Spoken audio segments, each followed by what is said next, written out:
¿Qué tal? ¿Cómo están? Este video corresponde a la clase número 14, primera parte, y en él vamos a estar viendo, para finalizar ya la parte que hemos denominado del bloque histórico, la postura de Travi.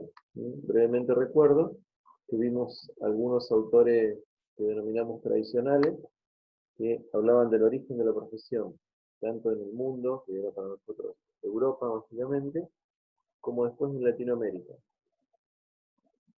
Tiempo más tarde va a aparecer la corriente histórico-crítica, básicamente en Brasil, finales de alrededor de 1995-98, podemos decir 2000 en adelante, empiezan a aparecer acá los trabajos traducidos, que nosotros vimos esta crítica en el trabajo de tesis de Carlos Montaño, donde él dice, bueno, que hay dos tesis, entendiendo que una es la endogenista y la otra histórico-crítica.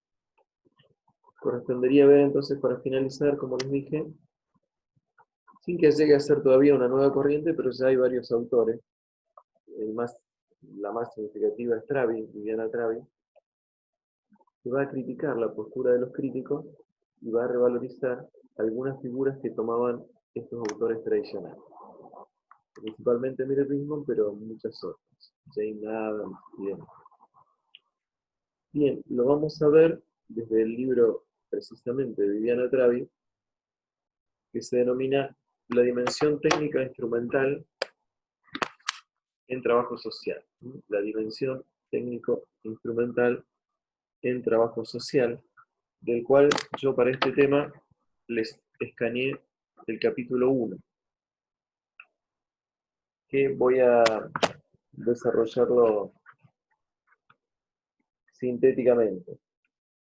Empieza diciendo, en este trabajo, Travi, es una pena que no puedan leer todo el prólogo y la presentación, pero bueno, quizás en algún momento puedan hacerlo, diciendo que respecto del trabajo social existen varias concepciones, como ya hemos visto nosotros, y hace referencia precisamente a el trabajo de Montaño y a la postura de los histórico-críticos, diciendo que, bueno, para esta visión acusa al trabajo social y a sus precursores de tener un origen conservador, de haber sido funcionales al sistema de explotación capitalista a través del control social de los sectores más pobres, de no haber abordado las causas estructurales de los problemas sociales y en cambio haber reemplazado la caridad y filantropía por prácticas tecnificadas, burocratizadas, rutinarias, participando acríticamente de la división sociotécnica del trabajo y aceptando una identidad atribuida, que es lo que hemos visto que decía Montaño. Se pregunta un poco irónicamente Travi al principio, cómo algunos estudiantes, como sería el caso de ustedes, después de leer estos trabajos, dicen, no entiendo cómo siguen estando en esta profesión y no huyen desfavoridos. Afortunadamente, dice, bueno, hay otras visiones, y en los últimos tiempos, desde diversas posturas teóricas, diversos marcos epistemológicos, hay enfoques que han revalorizado el trabajo de las pioneras. Y menciono un dato muy importante, sobre todo al calor de los tiempos que corren, que es que estos trabajos se hacen eh, incluso con una perspectiva de género.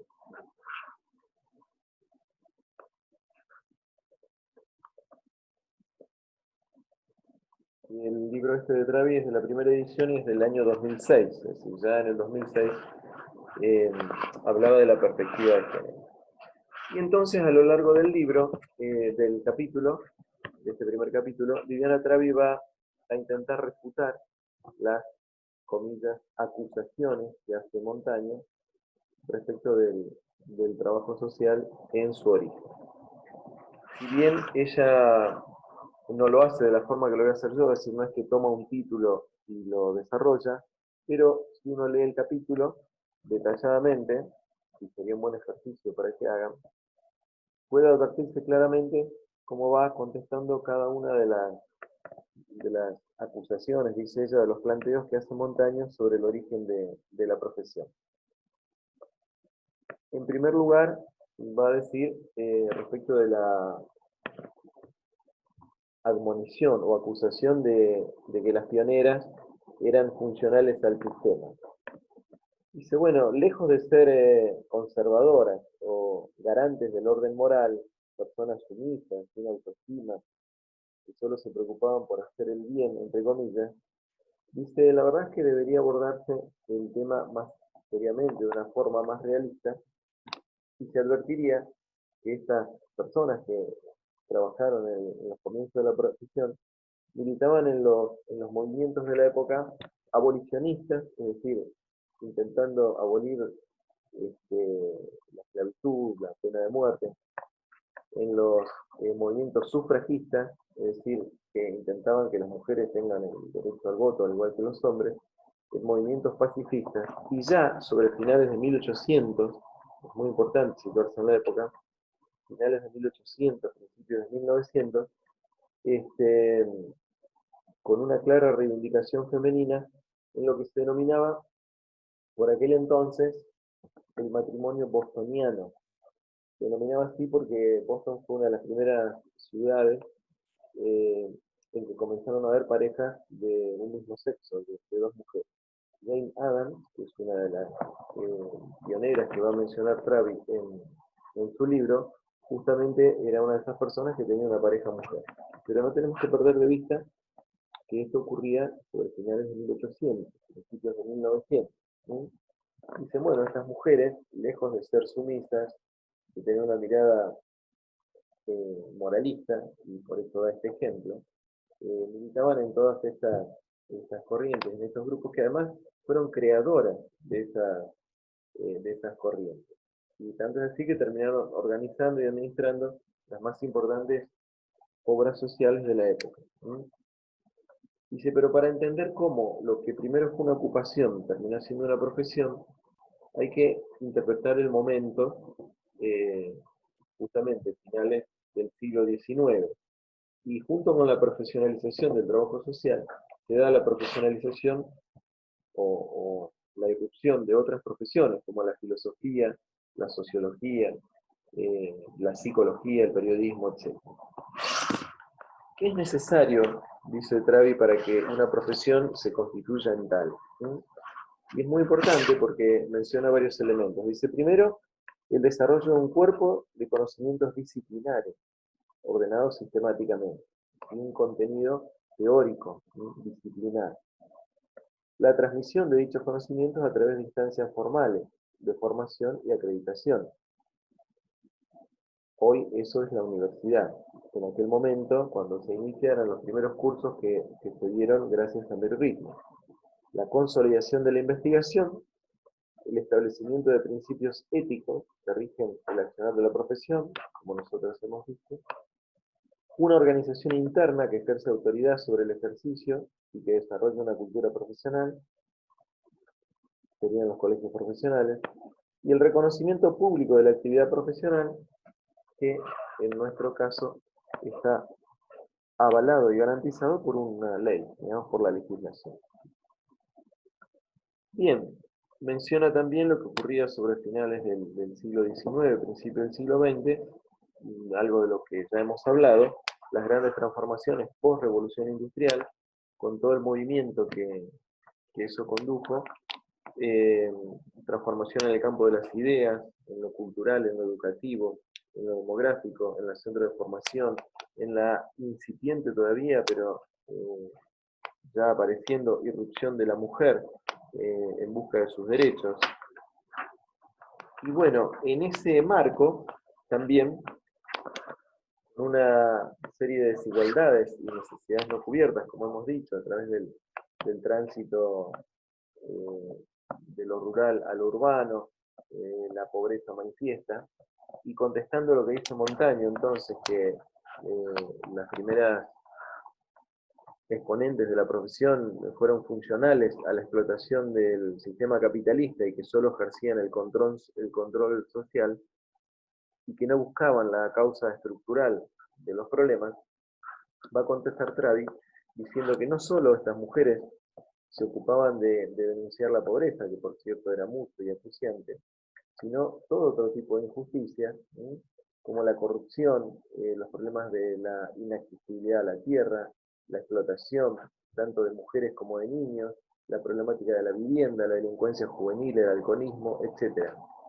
Y todo eso desde un compromiso ético político, ¿sí? En defensa de la dignidad humana y del respeto de la democracia, ya en esa época. Con lo cual intenta demostrar que trataban de acceder a las causas más estructurales de la pobreza, digamos, de una fundada crítica al sistema capitalista, no como decía Montaño, desde la postura de Travis, desde una mirada superficial y acrítica. Tanto es así, dice Travis, que terminaron en acciones concretas organizando, por ejemplo, instituciones tales como la COS, que ya vimos, los servicios sociales en educación, en hospitales, en centros vecinales, propugnaron la modificación de leyes de protección social, las idearon y las impulsaron, y también desarrollaron las primeras investigaciones sobre temas que hasta ese momento no eran investigados. Hoy es muy común, pero recién en ese momento empiezan a investigarse, por ejemplo, las condiciones de vida de los sectores populares, y comienzan también en aquella época los primeros desarrollos teóricos metodológicos. Este es un punto muy importante, el de la teoría, porque, y respondiendo un poco a Montaño, que decía que la postura que Montaño denomina endogenista era simplemente el reemplazo de las anteriores formas de ayuda, caridad y filantropía, por prácticas ahora burocratizadas, rutinarias, y con una participación acrítica en la división sociotécnica del trabajo. Travis en su trabajo intenta demostrar que, muy lejos de ser así, tanto Mary Richmond como Jane Addams participaron en el nacimiento de algunas corrientes teóricas que después terminaron siendo de suma importancia y tomadas por autores como Bourdieu, como Habermas, eh, tales como el pragmatismo y el interaccionismo simbólico, ¿sí?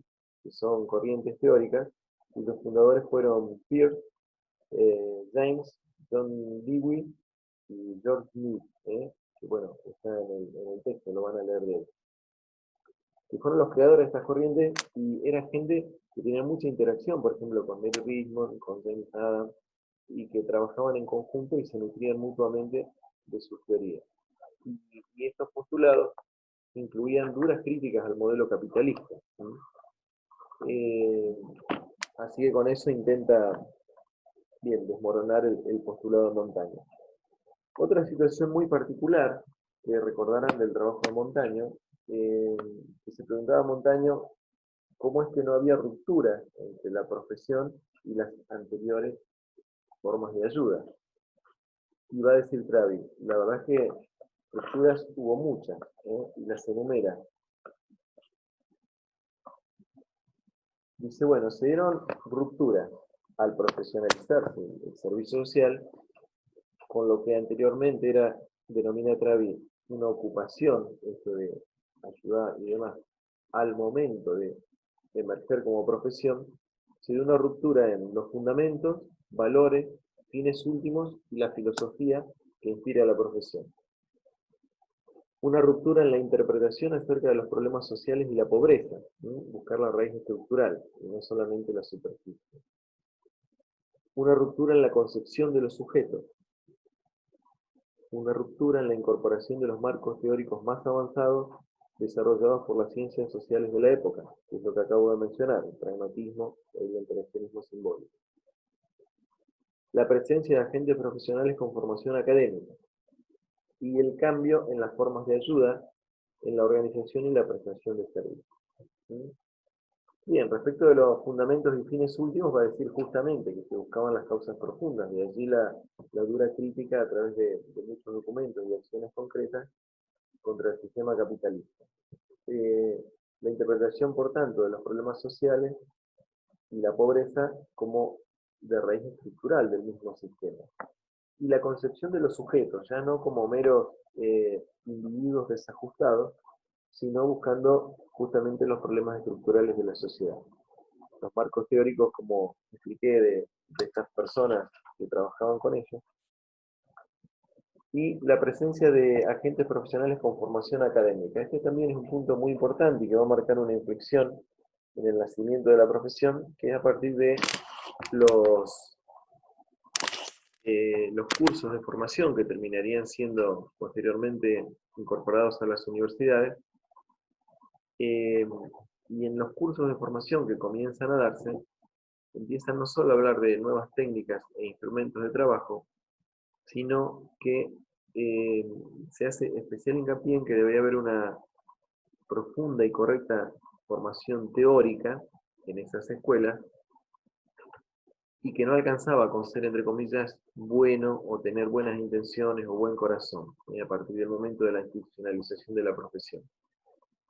Se hacía hincapié en que el enfoque no debía ser exclusivamente económico, sino más integral, más holístico, que debía por todos los medios evitarse la burocratización y la rutinización, y también la deshumanización en el trato, en las entrevistas. Como suele decirse, para un profesional puede ser la entrevista número 400, pero es muy probable que para la persona o el grupo que tengamos enfrente sea la primera entrevista. Entonces uno debe tener el mismo esmero en la atención. Bien, básicamente estos serían algunos de los ejes que toma Travis para refutar los dichos de Montaño, indicando básicamente que en realidad debería trabajarse más profundamente en la revalorización de los primeros exponentes de la profesión como tal, que básicamente eran mujeres, en su gran mayoría, de manera particular Mary Rismo, que es de quien vamos a hablar en la clase que corresponde a la parte 2 de esta misma clase número 14. Y allí nos veremos.